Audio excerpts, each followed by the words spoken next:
5 चीजें जो मृत्यु के पश्चात भी आपका साथ नहीं छोड़ती हैं। क्या समस्त मनुष्यों, प्राणियों एवं समस्त जीव जंतु को अपने पूर्व जन्मों का कर्ज चुकाना पड़ता है? एक बार माता पार्वती भगवान शिव से पूछती हैं, हे प्रभु, मैं जानना चाहती हूं कि क्या पृथ्वी लोक पर मनुष्यों को पूर्व जन्म का कर्ज भी चुकाना पड़ता है? और मृत्यु के बाद मनुष्य की आत्मा अपने साथ वह कौन कौन सी चीजें हैं जो साथ लेकर जाती है? माता लक्ष्मी की बात सुनकर भगवान शिव जी मुस्कुराते हुए कहते हैं, हे देवी लक्ष्मी, आज आपने जो प्रश्न किया है वह समस्त मानव जाति के कल्याण हेतु अत्यंत महत्वपूर्ण है। हे देवी, यह सत्य है कि इंसान को अपने पूर्व जन्म का कर्ज अवश्य ही चुकाना पड़ता है और मृत्यु के बाद भी कुछ ऐसी चीजें हैं जो आत्मा के साथ में ही रहती हैं और उनका प्रभाव मनुष्य के दूसरे जन्म पर भी पड़ता है। तब माता पार्वती पूछती हैं, हे प्रभु, यह कैसा कर्ज होता है जो अगले जन्म में भी चुकाना पड़ता है, और वह कौन सी चीजें हैं जो अगले जन्म में भी प्रभाव डालती है? फिर भगवान शिव कहते हैं, हे देवी, आज मैं आपको इसी विषय में एक कथा सुनाता हूं। आप इस कथा को ध्यान से पूरा सुनिए। आपको आपके सभी प्रश्नों के उत्तर अवश्य ही मिल जाएंगे कि पूर्व जन्म का कर्ज क्यों चुकाना पड़ता है। भगवान शिव कहते हैं, हे देवी लक्ष्मी, जो भी भक्त इस कथा का श्रवण करता है उसके जीवन में सुख संपत्ति और धन की वर्षा होती है, इसलिए इसे पूरा ध्यान से जरूर सुने। हे माता पार्वती, आज जो भी इस पवित्र कथा का श्रवण कर रहा है, आप उनके ऊपर अपना आशीर्वाद सदैव बना रखिएगा। आगे भगवान शिव कहते हैं, हे पार्वती, एक समय की बात है। गंधर्व देश में कुमोद नाम का एक ब्राह्मण रहता था और उसकी पत्नी का नाम कंचन था। वह अत्यंत गरीब घर में जन्मा था, लेकिन वह अत्यंत बुद्धिमान और मेहनती था। जब वह निर्धन था तब उसे धन की अधिक लालसा नहीं थी, लेकिन अपनी मेहनत के जोर पर धीरे धीरे उसके पास धन का संग्रह होने लगा। तब वह दिन रात उस धन को बढ़ाने की चिंता में डूबा रहता। उसकी पत्नी कंचन भी धन की अत्यधिक लालची स्त्री थी। शिव कहते हैं, हे देवी, आप तो जानती ही हैं कि धन की तृष्णा ऐसी होती है जो बढ़ते धन के साथ साथ बढ़ती ही जाती है। कुमोद अब ऐसा सोचता था कि काश उसे कोई धन का भंडार मिल जाए, जिससे कुछ ही दिनों में धन में हजारों गुना बढ़ोतरी हो जाए।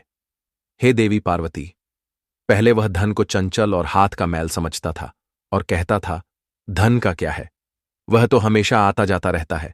लेकिन तब वह मूर्ख था, परंतु अब उसकी आंखें खुल गई थीं और वह धन का अत्यधिक संग्रह करने लगा। उस धन से दान धर्म आदि करने लगा तथा वह साधु और महात्माओं की सेवा में लगा था। पहले उसकी ईश्वर में बड़ी ही श्रद्धा थी, किंतु समय के साथ साथ धन के लालच की भड़कती हुई ज्वाला ने उनके अन्य सभी सद्गुणों को भी जला दिया।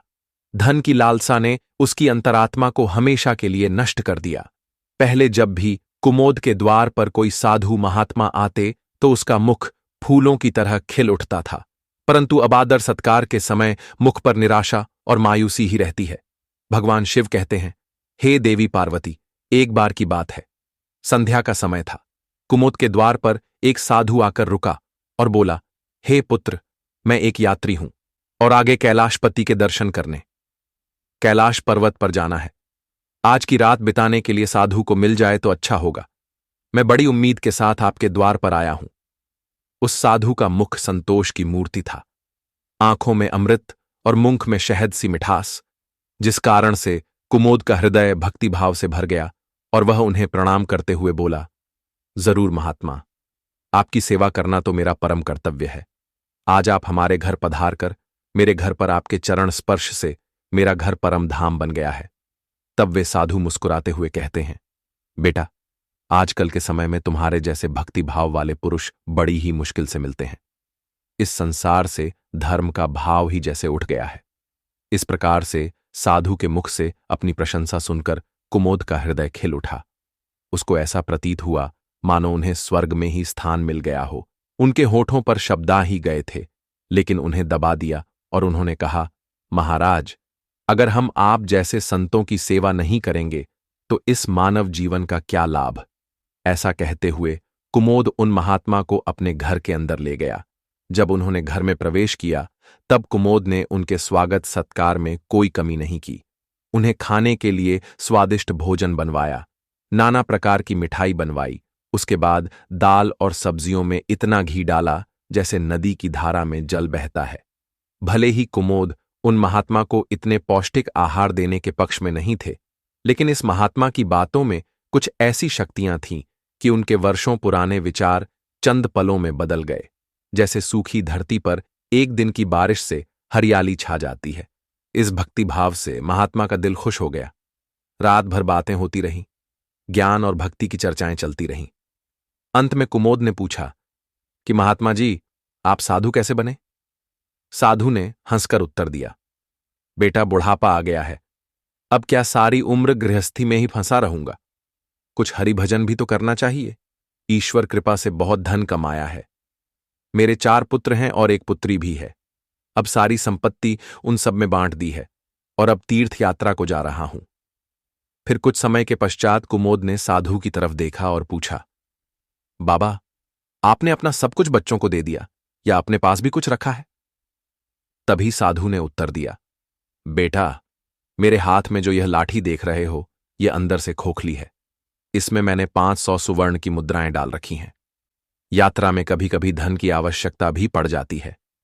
यह कहते कहते साधु को नींद लग गई, लेकिन कुमोद की आंखें जाग रही थीं और यह सारी बातें उसकी पत्नी कंचन ने भी सुन तथा जान ली थीं।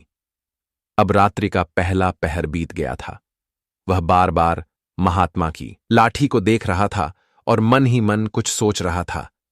अब उसके अंदर लोभ की माया का संचार हुआ, किंतु उसकी अंतरात्मा इस घृणित कार्य को करने से रोक रही थी। किंतु वही मन की दुरात्मा सुवर्ण मुद्राएं पाने की जिद पर अड़ गई। कुछ समय तक इस संघर्ष में ही उसके मन का बुरा हाल हो चुका था कि तभी उसकी पत्नी उसके पास आकर बैठ जाती है और कहती है, स्वामी, आप किस गहरी चिंता में डूबे हैं? क्या आप भी वही कुटिल मंशा से सोच रहे हैं जो मैं सोच रही हूं? इस महात्मा ने तो अपनी खूब सेवा करवा ली है, अब इन्हें कुछ तो हर्जाना भरना होगा। तब कुमोद कहता है, कंचन, मेरे मन में बड़ी ही दुविधा हो रही है। हमारा कर्तव्य है कि अतिथि की सेवा करें, किंतु अगर हम इनके धन को चुराते हैं तो पाप होगा, शायद हमें नहीं करना चाहिए। तब उसकी पत्नी कहती है, अजी, आप कैसे फिजूल की बातें कर रहे हो? इस महात्मा की उम्र ढल चुकी है और क्या पता कब यह मृत्यु को प्राप्त हो जाए। वैसे भी अब यह अनाथ है और अपना अंतिम समय बिताने हेतु कैलाश जा रहे हैं। आप अपने मन को मत रोको और इन सुवर्ण मुद्राओं को ले लो। मुझे लगता है ईश्वर भी यही चाहते हैं। इसी कारण से यह महात्मा यहां आए हैं और जो बात सबसे गुप्त रखनी चाहिए उसे ही आपको बता दी है। तब कुमोद कहता है, ठीक है। ऐसा अपनी पत्नी से कहता है। भगवान शिव कहते हैं, हे पार्वती, अंततः लोभ ने धर्म को हरा दिया। कुमोद ने लाठी उठाई, पर उनके हाथ पैर कांप रहे थे। उसकी अंतरात्मा ने एक बार फिर से झकझोरना शुरू किया, लेकिन लोक के दृढ़ हाथों ने उसे दबा दिया। तभी कुमोद और कंचन ने लाठी खोली और उसमें से सुवर्ण मोहरों को निकाल लिया और उनकी जगह सामान्य कांस्य के सिक्के भर दिए। अगले दिन प्रातः सुबह महात्मा कुमोद और उसकी पत्नी की विनम्रतापूर्वक आज्ञा लेकर स्नान आदि करके अपनी अगली यात्रा के लिए तैयार हो गए। किंतु अभी भी कुमोद का दिल धड़क रहा था। उन्हें डर था कि कहीं साधु को शक न हो जाए। इस ख्याल से उनका चेहरा पीला पड़ता जा रहा था, लेकिन तमा को इस बात की कोई खबर ही नहीं थी। वे तो हंसते हुए बातें कर रहे थे और रात की मेहमान नवाजी के लिए बार बार धन्यवाद दे रहे थे। अपितु जाते समय कुमोद ने कहा, महात्मा जी, मेरे यहां संतान नहीं है। कृपया भगवान शिव से प्रार्थना करें कि उनके जैसी ही हमारे यहां संतान हो जाए। वैसे तो हम पापी हैं, हमारी प्रार्थना का कोई असर नहीं हो सकता, किंतु आप तो महात्मा हैं, भगवान आपकी बात जरूर सुनेंगे। तभी मंद मुस्कान के साथ महात्मा ने उत्तर दिया, सुनेंगे या नहीं यह तो वही जाने, लेकिन मैं तुम्हें आशीर्वाद देता हूं कि भगवान शिव तुम्हें संतान अवश्य दे। इतना कहकर वे महात्मा वहां से चले गए। भगवान शिव कहते हैं, हे पार्वती, अब जैसे कुमोद के सिर से एक बड़ा बोझ हट गया था। उन्हें ऐसा लगा जैसे महात्मा के जाने के साथ उनके दिल से एक पत्थर हट गया हो। किंतु वे दोनों पति पत्नी इस चोरी के फल से नहीं बच सकते थे। यह बात कुमोद का मन और मस्तिष्क भी अनुभव कर रहे थे, परंतु वह इस चोरी के प्रकट होने से बहुत डरते थे। चोरी का प्रकट होना प्रत्यक्ष था। हे पार्वती, किंतु उसका फल भविष्य के किसी पर्दे में चुपचाप छिपकर सही अवसर की प्रतीक्षा में था। फिर आगे भगवान शिव कहते हैं, पार्वती, मनुष्य वर्तमान समय के सामने भविष्य की परवाह नहीं करता है। वहीं दूसरी ओर जब वे महात्मा कैलाश में पहुंचे तो उनका हृदय अत्यंत प्रसन्न हो गया। यहां साधु संतों को देखकर ऐसी प्रसन्नता हुई मानो उन्हें सभी देवताओं के साक्षात दर्शन हो गए हों। उनका मन ईश्वर भक्ति में लीन हो गया। फिर अगले दिन उन्होंने उस मंदिर के मुख्य रसोई को बुलाकर कहा, महाराज, मैं यहां दर्शन हेतु आने वाले सभी यात्रियों के लिए अन्नदान करना चाहता हूं और अब यही एक मेरी इच्छा बाकी है। कृपया आप हमें बताएं कि सभी लोगों के भोजन तथा निवास और वस्त्रदान के लिए कितना खर्च हो सकता है। तभी उस व्यक्ति ने कुछ हिसाब करते हुए बताया कि महाराज, अन्नदान, निवास और वस्त्रदान तथा अन्य सभी प्रकार के कार्यों के लिए कुल 400 सुवर्ण मुद्राएं लग सकती हैं। क्या आपके पास इतना ज्यादा और पर्याप्त धन है? ठीक है, मैं इसका प्रबंध करता हूं। आप बस कल के सभी कार्यक्रमों का आयोजन करो, कहकर वे गंगा स्नान के लिए चले गए। फिर अगले दिन उनके कहे अनुसार उस रसोइये ने पूरा आयोजन किया। कैलाश के परिसर में बड़ी ही धूमधाम और खुशी के साथ अन्नदान, वस्त्रदान, भजन आदि कार्यों को संपन्न किया। वहां मौजूद सभी लोग यह सब देखकर खुशी से कहने लगे, महात्मा स्वयं तो गरीब है, लेकिन इनका मन कितना उदार है, और जिनके पास धन की कोई कमी नहीं होती है वे व्यर्थ के दिखावेबाजी में लुटा देते हैं, बेटों के विवाह पर उड़ा देते हैं, परंतु धर्म की राह पर एक कौड़ी भी खर्च नहीं करते। यह एक नेक दिल मनुष्य है जिसने अपना धर्म समझा और धर्म के सामने धन का मोह नहीं देखा। इस प्रकार अपनी प्रशंसा सुनकर महात्मा के खुशी का कोई ठिकाना ना रहा। उनका हृदय आनंद से भर प्रसन्न हो रहा था। किंतु हे पार्वती, वहीं दूसरी ओर उसका भाग्य रो रहा था। जब संध्या हुई तब महात्मा ने अपने कमरे का दरवाजा बंद किया और लाठी को खोलकर देखा तो लाठी के अंदर कांस्य सिक्के के देखकर उसका हृदय कांप गया। उसे ऐसा प्रतीत हुआ मानो वह कोई भयानक स्वप्न देख रहा हो। उसे अपनी आंखों पर यकीन नहीं हो रहा था।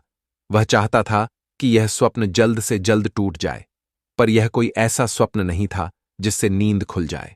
उसने बार बार अपनी आंखें मलमल कर देखा, पर सिक्के वहीं थे। अब उस महात्मा को थोड़ी ही देर में रसोइयों को हिसाब कर उनका धन लौटाना था।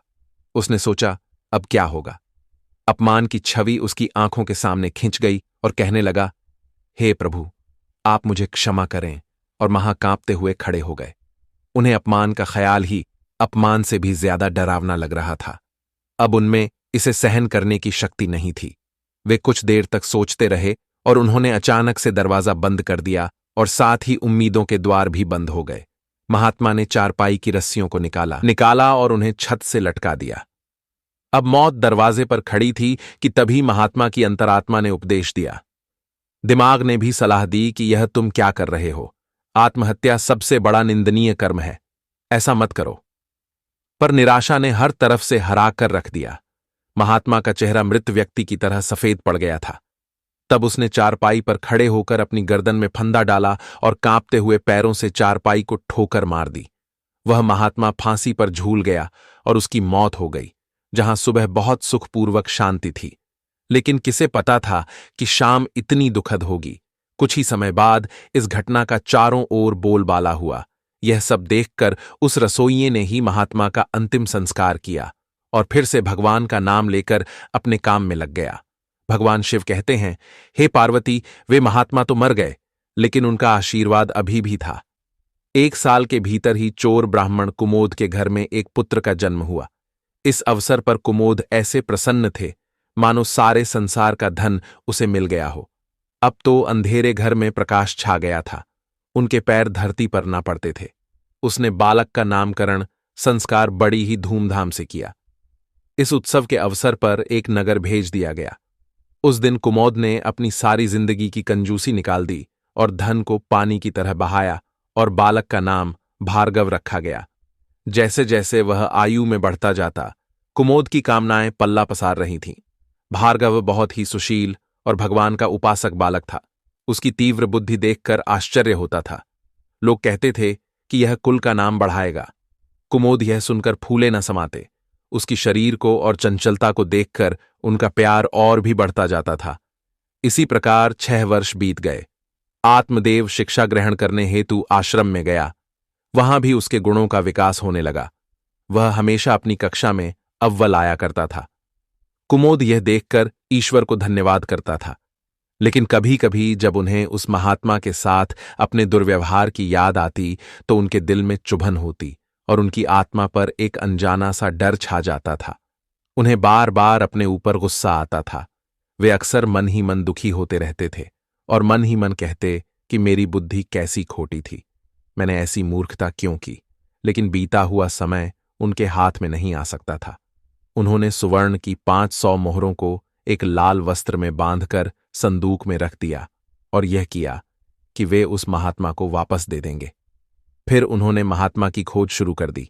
कई लोगों को भेजा, लेकिन वे उस महात्मा तक नहीं पहुंच सके। इतना समय बीत गया कि अब कुमोद उस घटना को भूल गए थे, परंतु वह सुवर्ण मुद्राएं अभी भी एक लाल वस्त्र में लिपटी हुई उसी संदूक में पड़ी थी। वह कहने लगा, हे प्रभु, आप मुझे क्षमा करें। महात्मा कांप हुए खड़े हो गए। उन्हें अपमान का ख्याल अपमान से भी ज्यादा डरावना लग रहा था। अब उनमें इसे सहन करने की शक्ति नहीं थी। वे कुछ देर तक सोचते रहे और अचानक दरवाजा बंद कर दिया और साथ ही उम्मीदों के द्वार भी बंद हो गए। महात्मा ने चारपाई की रस्सियों को निकाला और उन्हें छत से लटका दिया। अब मौत दरवाजे पर खड़ी थी। तभी महात्मा की अंतरात्मा ने उपदेश दिया। दिमाग ने भी सलाह दी कि यह तुम क्या कर रहे हो? आत्महत्या सबसे बड़ा निंदनीय कर्म है, ऐसा मत करो। पर निराशा ने हर तरफ से हिलाकर रख दिया था। महात्मा का चेहरा मृत व्यक्ति की तरह सफेद पड़ गया था। तब उसने चारपाई पर खड़े होकर अपनी गर्दन में फंदा डाला और कांपते हुए पैरों से चारपाई को ठोकर मार दी। वह महात्मा पर झूल गया और उसकी मौत हो गई। जहां सुबह बहुत सुखपूर्वक शांत थी, लेकिन किसे पता था कि शाम इतनी दुखद होगी। कुछ ही समय बाद इस घटना का चारों ओर बोलबाला हुआ।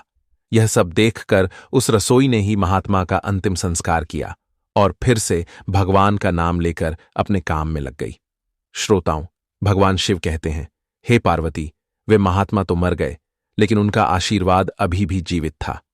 1 साल के भीतर ही चोर ब्राह्मण कुमोद के घर में एक पुत्र का जन्म हुआ। इस अवसर पर कुमोद ऐसे प्रसन्न थे मानो सारे संसार का धन उसे मिल गया हो। अब तो अंधेरे घर में प्रकाश छा गया था। उनके पैर धरती पर नहीं पड़ते थे। उसने बालक का नामकरण संस्कार बड़ी ही धूमधाम से किया। उस दिन कुमुद ने अपनी सारी जिंदगी की कंजूसी निकाल दी और धन को पानी की तरह बहाया। बालक का नाम भार्गव रखा गया। जैसे जैसे वह आयु में बढ़ता गया, कुमुद की कामनाएं पल्ला पसार रही थीं। भार्गव बहुत ही सुशील और भगवान का उपासक बालक था। उसकी तीक्ष्ण बुद्धि देखकर आश्चर्य होता था। लोग कहते थे कि यह कुल का नाम बढ़ाएगा। कुमुद यह सुनकर फूले नहीं समाते थे। उनकी शरार को और चंचलता को देखकर उनका प्यार और भी बढ़ता जाता था। इसी प्रकार 6 वर्ष बीत गए। भार्गव शिक्षा ग्रहण करने हेतु आश्रम में गया। वहां भी उसके गुणों का विकास होने लगा। वह हमेशा अपनी कक्षा में अव्वल आया करता था। कुमुद यह देखकर ईश्वर को धन्यवाद करते थे। लेकिन कभी कभी जब उन्हें उस महात्मा के साथ अपने दुर्व्यवहार की याद आती तो उनके दिल में चुभन होती और उनकी आत्मा पर एक अनजाना सा डर छा जाता था। उन्हें बार बार अपने ऊपर गुस्सा आता था। वे अक्सर मन ही मन दुखी होते रहते और मन ही मन कहते कि मेरी बुद्धि कैसी खोटी थी, मैंने ऐसी मूर्खता क्यों की। लेकिन बीता हुआ समय उनके हाथ में नहीं आ सकता था। उन्होंने सुवर्ण की 500 मोहरों को एक लाल वस्त्र में बांधकर संदूक में रख दिया और यह निश्चय किया कि वे उसे उन महात्मा को वापस दे देंगे। फिर उन्होंने महात्मा की खोज शुरू कर दी। कई लोगों को भेजा, लेकिन वे उस महात्मा तक नहीं पहुंच सके। इतना समय बीत गया कि अब कुमोद उस घटना को भूल गए थे, परंतु वह सुवर्ण मुद्राएं अभी भी एक लाल वस्त्र में लिपटी हुई उसी संदूक में पड़ी थीं। श्रोताओं, भगवान शिव कहते हैं, हे पार्वती, समय गुजरता गया और भार्गव अब 25 वर्ष के हो गए थे। साथ ही उसे एक बीमारी ने जकड़ लिया और भार्गव के इलाज में काफी धन का खर्च हो रहा था। फिर एक दिन अचानक कुमोद अपनी पत्नी कंचन और बेटे भार्गव के साथ कैलाश के लिए निकल लिए। वहां पहुंचकर वे एक सराय में ठहरे। वहां कुमोद को पता चला कि उनके बेटे भार्गव का व्यवहार साधुओं जैसा हो रहा है। उनके अंदर वैराग्य आ रहा था। वह दिन रात साधुओं के डेरे में समय बिताता और जब भी किसी दीन दुखी या गरीब को देखता उसकी मदद करता था। इसे देखकर कुमोद बहुत परेशान होते थे, पर वे कुछ कर नहीं पाते थे। भार्गव उनकी इकलौती संतान थी। उसका मुख देखकर कुमोद का क्रोध शांत होता। वह बहुत सोचते थे, परंतु भार्गव के इस स्वभाव का कारण उन्हें समझ में नहीं आता था। फिर दूसरे दिन संध्या समय भार्गव भजन कर अपने सराय की तरफ लौट रहा था कि रास्ते में एक बूढ़ा आदमी उसे रोता हुआ मिला। तब भार्गव ने आश्चर्य से पूछा, भाई रोते क्यों हो? तब वह बूढ़ा कहने लगा, बेटा क्या कहूं, कहते हुए लज्जा आती है। अगर तुम जानना ही चाहते हो तो सुनो। मैं गंगा जी में डूबकर अपना जीवन समाप्त करने जा रहा हूं, क्योंकि मुझे व्यापार में घाटा हुआ है और मेरे सिर पर बहुत सा कर्ज है। व्यापार में भी नुकसान हुआ है और कर्ज भी है। भार्गव कहता है, पर यह तो छोटी सी बात है। उस बूढ़े व्यक्ति ने अजीबो गरीब नजरों से भार्गव की ओर देखते हुए कहा, मुझे अपना कर्ज चुकाना है, नहीं तो मेरे पास आत्महत्या करने के अलावा कोई विकल्प ही नहीं है। तब भार्गव कुछ देर तक चुप रहे। यह मौन उस दुर्भाग्यशाली बूढ़े व्यक्ति के लिए एक उम्मीद बन रहा था। उनके आंसू थम गए और फिर भार्गव ने पूछा, महाराज, आपको कितने धन की आवश्यकता है? कृपया आप हमें बताएं। श्रोताओं, जब इंसान निराश हताश होता है तब उसे हर कदम पर उम्मीद नजर आती है। उस बूढ़े व्यक्ति ने हिसाब लगाकर जवाब दिया और कहा, मेरे सिर पर लगभग 500 स्वर्ण मुद्राओं का कर्ज है। भार्गव फिर से कुछ देर के लिए चुप रहे। फिर उन्होंने कहा, महाराज, आप चिंता मत करो, आप बस इसी गंगा के तट पर मेरी प्रतीक्षा करो। बस मैं अभी वापस आता हूं। आपके लिए मैं कहीं से धन का संग्रह कर ले आता हूं। तब बूढ़े आदमी ने कहा, बेटा यहीं पास में ही मेरी एक धर्मशाला है, तुम वहीं आ जाओ। उसी समय भार्गव भागते हुए वापस सराय में आ पहुंचे। उस समय उसके हृदय में हलचल सी मची हुई थी। उसका चित्त व्याकुल था। वह चाहता था कि जितनी जल्दी हो सके बूढ़े बाबा का संकट दूर कर दे। उसे यह दिव्य शक्ति ने विश्वास दिला दिया था कि इस बूढ़े बाबा की सहायता करना मेरा धर्म है। वह एक विशेष भावुकता के साथ अपने सराय पर पहुंचा। तब उसके माता और पिता दोनों कहीं बाहर गए हुए थे। अब भार्गव का रास्ता साफ हो गया था। उसने संदूक पर जो ताला लगा हुआ था उसे एक पत्थर से तोड़ दिया। फिर से संदूक को खंगालना शुरू कर दिया। निराशा ने अपनी जगह बना ली थी, लेकिन ने बंधन बांध दिए थे। तभी अचानक आशा की एक किरण नजर आई। भार्गव के हाथ में वह लाल वस्त्र आ गया। उन्होंने उसे कांपते हाथों से खोला और उनका दिल कमल की तरह खिल उठा। उसमें पूरी 500 सुवर्ण मुद्राएं थीं। ये वही सोने की मुद्राएं थीं जिन्हें कुमोद ने कभी एक महात्मा से चुराया था। जब मुद्राओं की गिनती की तो वे पूरी 500 ही निकली। भार्गव का दिल प्रसन्नता से भर गया और उसने वह मुद्राएं अपनी जेब में डाल लीं और वस्त्र को वापस संदूक में रख दिया। फिर अति उत्साह के साथ उसी बूढ़े बाबा के पास जा पहुंचा और उन्हें वह मुद्राएं दी। श्रोताओं, भगवान शिव कहते हैं, हे पार्वती, आपके पहले प्रश्न के अनुसार हर व्यक्ति को पूर्व जन्म का कर्ज चुकाना ही पड़ता है। यह वही रसोई बूढ़े बाबा हैं जिन्होंने उस महात्मा का अन्नदान और भंडारे का आयोजन किया था, किंतु उनके आत्महत्या करने के कारण इनके ही धन की हानि हुई थी। और भार्गव वही महात्मा है जो कुमोद के घर में जन्म लेकर अपना कर्ज चुकाकर मुक्त हुआ है। हे पार्वती, अब आगे सुनो। होनी को कुछ और ही मंजूर था।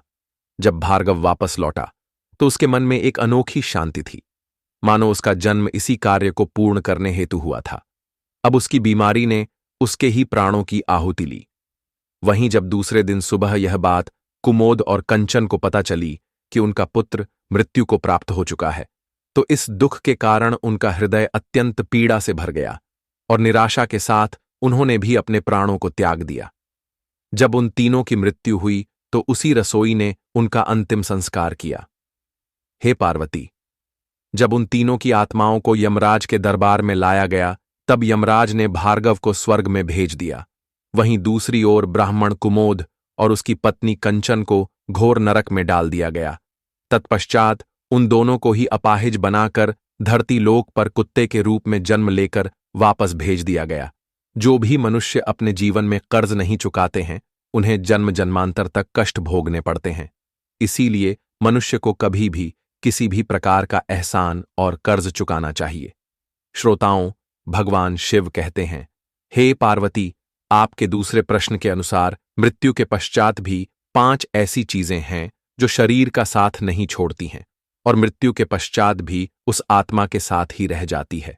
यानी मृत्यु के पश्चात जब आत्मा दूसरे शरीर में प्रवेश करती है तो यह चीजें आत्मा के साथ उस नए शरीर में प्रवेश कर जाती है। कामना वह पहली चीज है जो मनुष्य की मृत्यु के साथ ही रहती है और अगले जन्म में भी उसके साथ रह जाती है। दूसरी है कर्म। मनुष्य इस जीवन में पुण्य कर्म और अच्छे कर्म करता है तो अगले जन्म में भी उस मनुष्य को सुख, शांति और समृद्धि की प्राप्ति होती है। वहीं अगर वह मनुष्य बुरे कर्म या कुकर्म करता है तो अगले जन्म में उस मनुष्य को नरक रूपी जीवन व्यतीत करना पड़ता है, जिस कारण यह कहा जाता है कि कर्म की गति ऐसी होती है कि जो 7 जन्मों तक पीछा नहीं छोड़ती है। तीसरी है वासना।